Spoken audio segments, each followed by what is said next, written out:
Please subscribe to the channel and stay with me. This story unfolds slowly, and every silence carries its own meaning. On my 40th birthday, my wife knelt before another man, not to pray, not to apologize.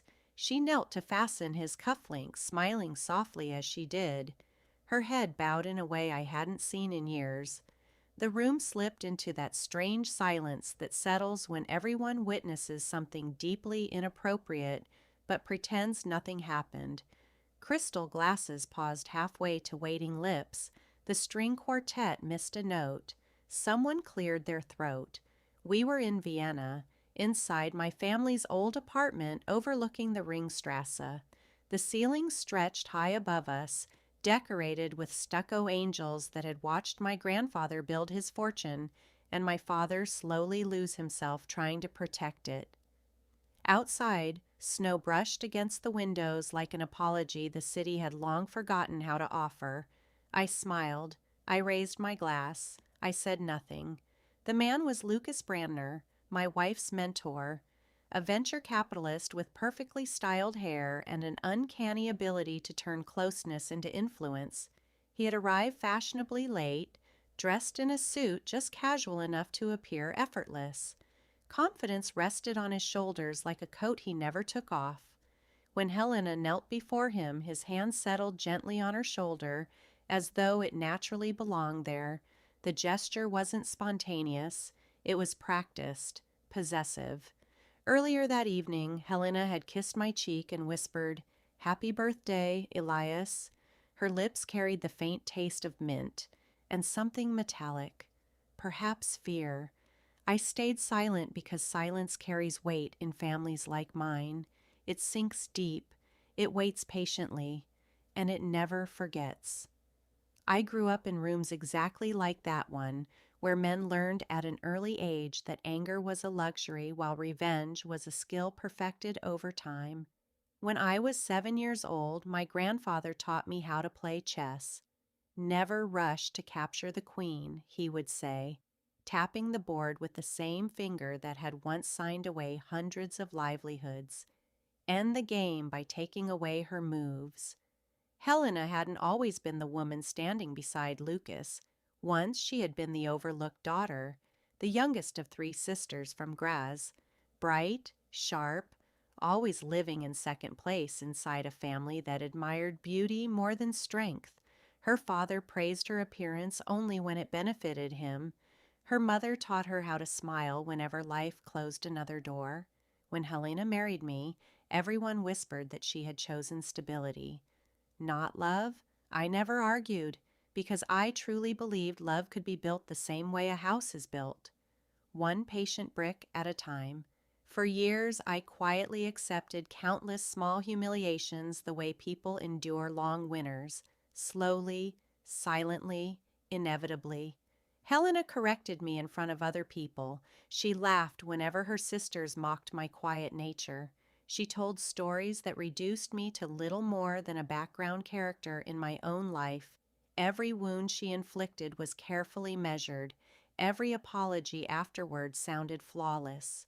On the night of my birthday, those invisible wounds finally became impossible to ignore. I noticed them after most of the guests had left and the musicians began packing away their instruments. There were faint yellowing bruises on Helena's knees. A thin red mark circled her wrist, as though a watch had been too tight, or someone else's grip had lingered too long. She caught me looking. Quickly, she pulled her dress lower. Too late. "Don't," she whispered softly. It wasn't a plea. It was a warning. "Not tonight, of course," I replied calmly. I poured her another glass of wine. I kissed her temple. I smiled. Then I waited. 1 hour.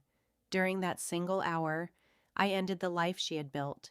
Not her heartbeat, not her breathing, only the carefully constructed life she had created through borrowed power and borrowed silence. I made 3 phone calls. I sent 4 messages. Then I opened a folder I had been quietly building for months, feeding it piece by piece like a fire kept deliberately small until the entire house was ready to burn. "You see, Lucas Brandner had made one fatal mistake. He mistook my silence for weakness. He believed my habit of listening meant I accepted everything. Over the previous year, I had noticed patterns. Helena's promotions that skipped every normal procedure, Lucas's investments disappearing through shell companies, favors exchanged for influence. Every detail had been documented, carefully, patiently. Vienna teaches people to preserve records. The city itself is built upon generations of hidden truths, protected simply because someone once decided not to erase them.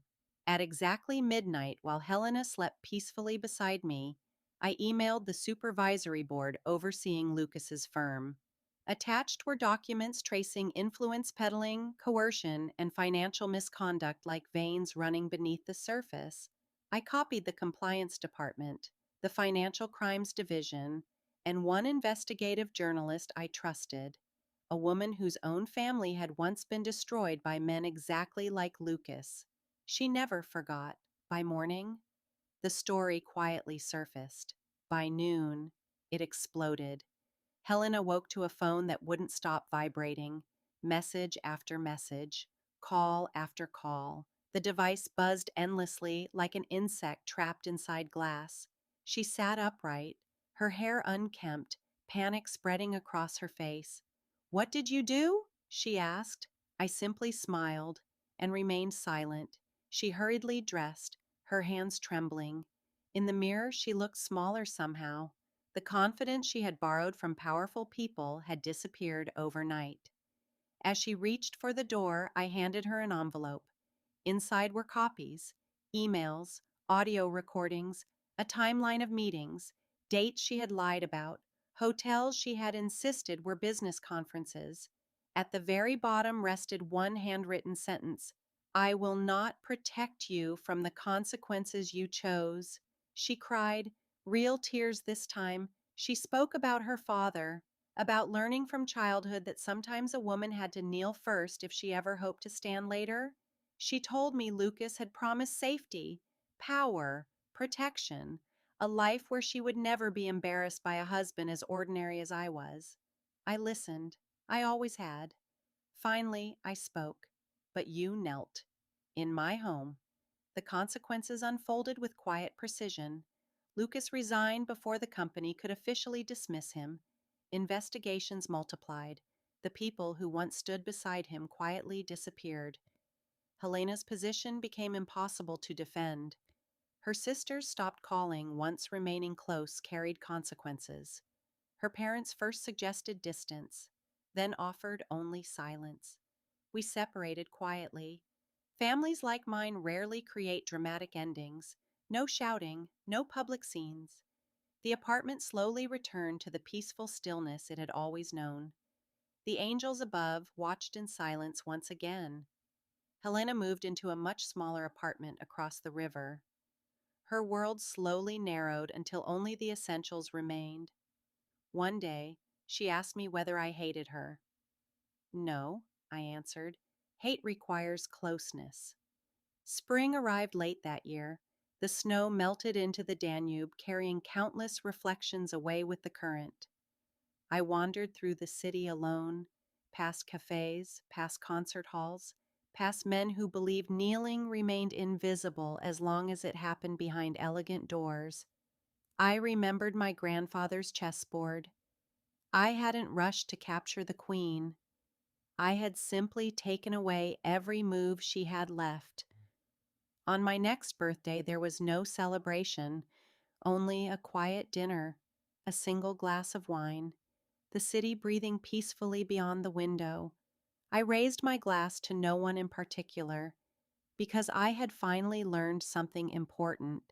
Silence is not emptiness, it is a choice, and sometimes it is the space where one life quietly ends, so another can finally begin.